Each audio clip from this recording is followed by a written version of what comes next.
We are today with Dr. Jeff. Dr. Jeff is a chiropractic. Is a very good chiropractic. Is my chiropractic. Yes, I am. And I'm so grateful to meet you and to know more a little better, more than professionally. This interview is part of the series trying to know other seekers. In my experience, I think my hypothesis is everyone is a seeker, and we want to know other seekers and scientists. Your profession also is medical related with patients. I would like introduce yourself a little bit, something about your profession, your family, your hobbies. Sure. Javier, thank you for having me on this beautiful cold Saturday. My name is Dr. Jeff Munises. I'm a chiropractor. I practice on the west side of Ellicott City, Maryland, and I've been practicing for close to for 30 years now. This year, 30 years, and we've been in our same office for a long time, taking care of a lot of people, and it's been an amazing journey with us continuing to seek more answers in life. My wife, Dr. Carrie, is part of the office. You have met her. She's taken care of you as well. And I have a son, Teddy, who's 23, and a daughter, Tess, who's 21. And my wife, Dr. Carrie, brings an amazing comfort to the office and to the home. She has this amazing ability to run our home like a business, but run our practice like a home. And I do think that's an integral part of the successes that we've had over the last 30 years.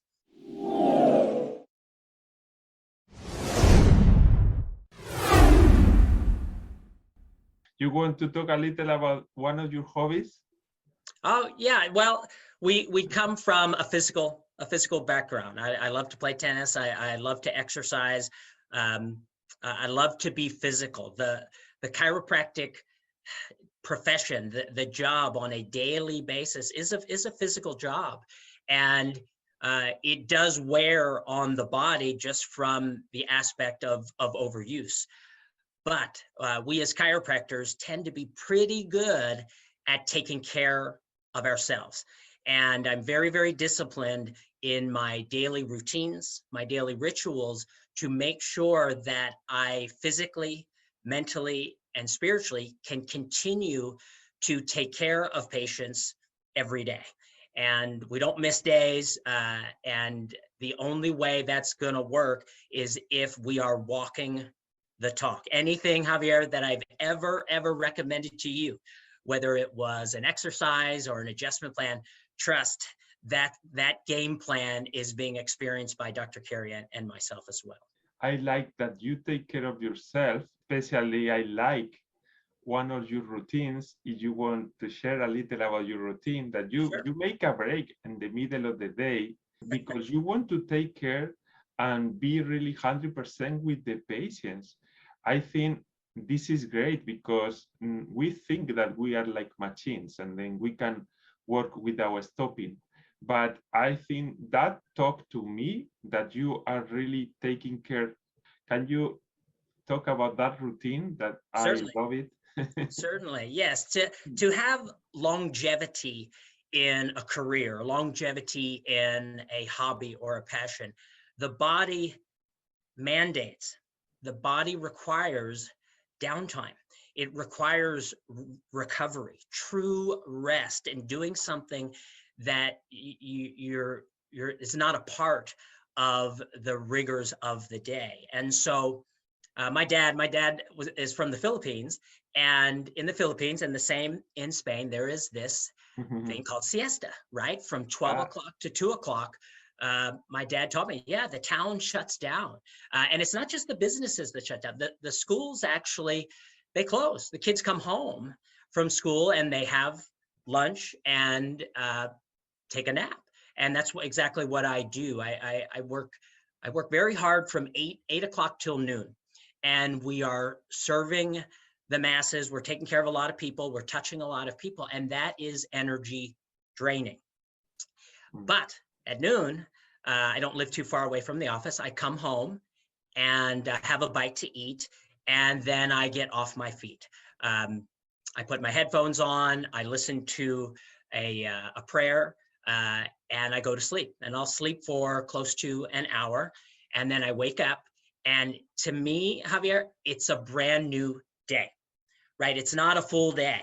It's a brand new day, and I start my day afresh. And then I go to the office, and we'll typically work from 3 o'clock till 7 o'clock in the afternoon.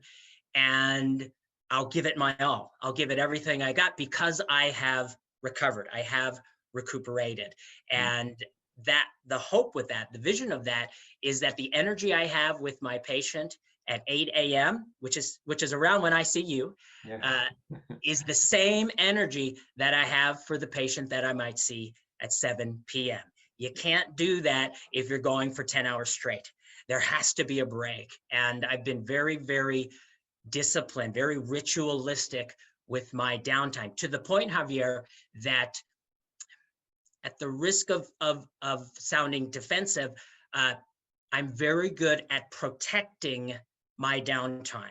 I won't schedule things at 1:30 during the week. That is my time to rebuild. That's my time to rejuvenate me. And if I'm doing it right, then I can continue to give of me and to serve the people that we are taking care of. Yeah, sure. I love that. And I would put, if I was a governor, I would put mandatory siesta. Well, you got my vote. Good.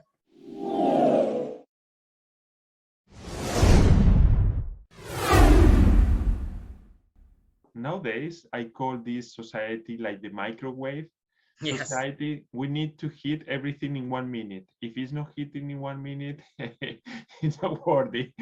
And our time frame. Basically, yes, you know, chiropractic is not like only one pill, only one session, and you will get fine. But you will get fine, right? With the pill, you can hide symptoms, yet you still have the problem. The second question is a question for all my interviewers.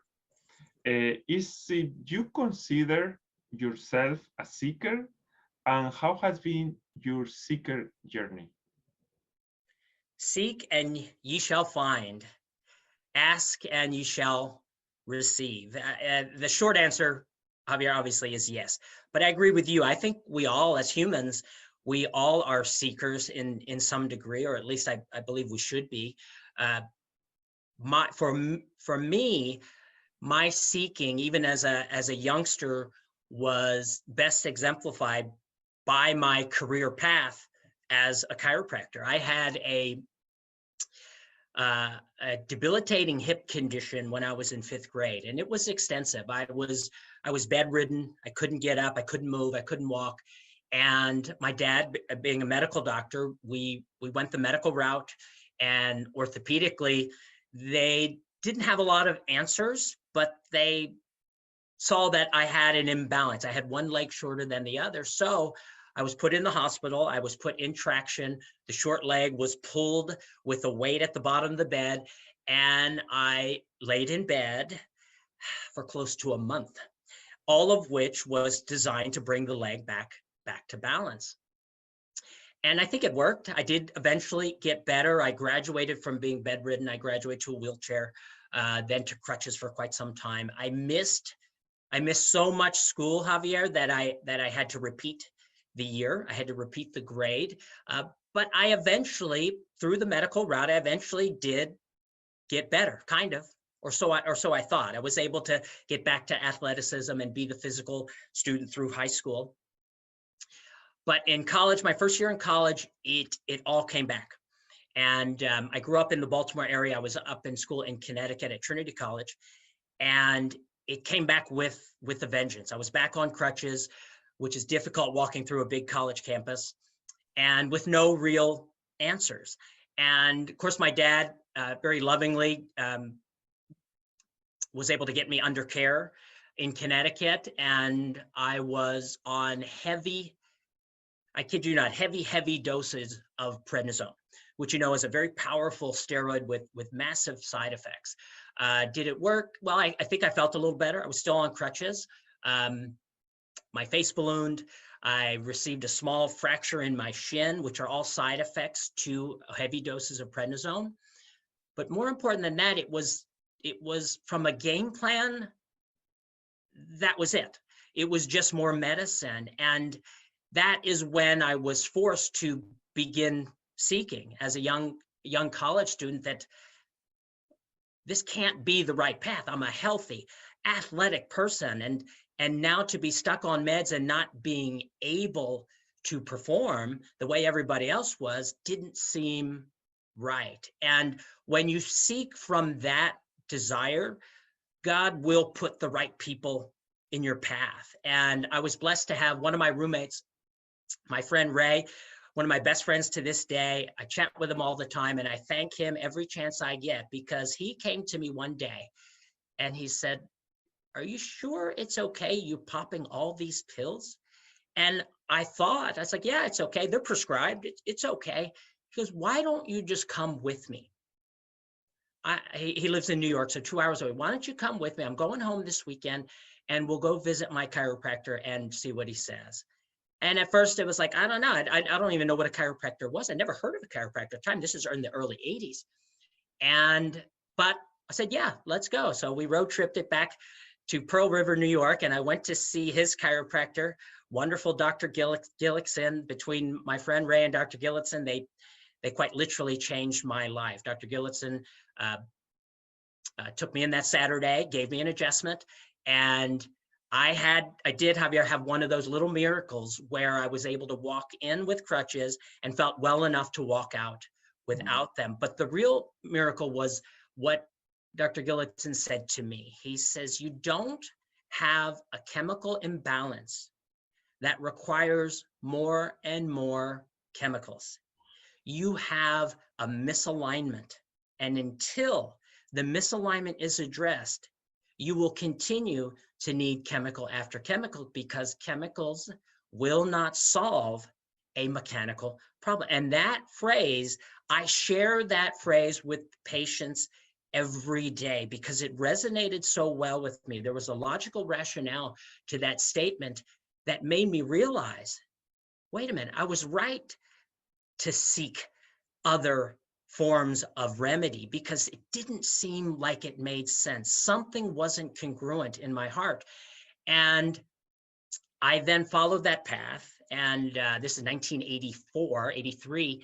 And I've been a chiropractic patient ever since. It has changed my life to the extent that I obviously have become a chiropractor and went to chiropractic school and met my beautiful missus in chiropractic school. And now I'm sharing that message that has such a deep impact on me. And I'm able now to share that with people every single day. I'm more physical now than I was decades ago. I'm still pretty fast on the tennis court. And I continue to take care of myself so that hopefully we can do that for a very long time. Wow. I didn't know your story. I was amazed, but not surprised, because I have met you for months now, and I can see the passion and that you have real vocation and love for your profession. I understand now, but I'm not surprised knowing you, because really you love your profession, and I understand now why you love your profession so much.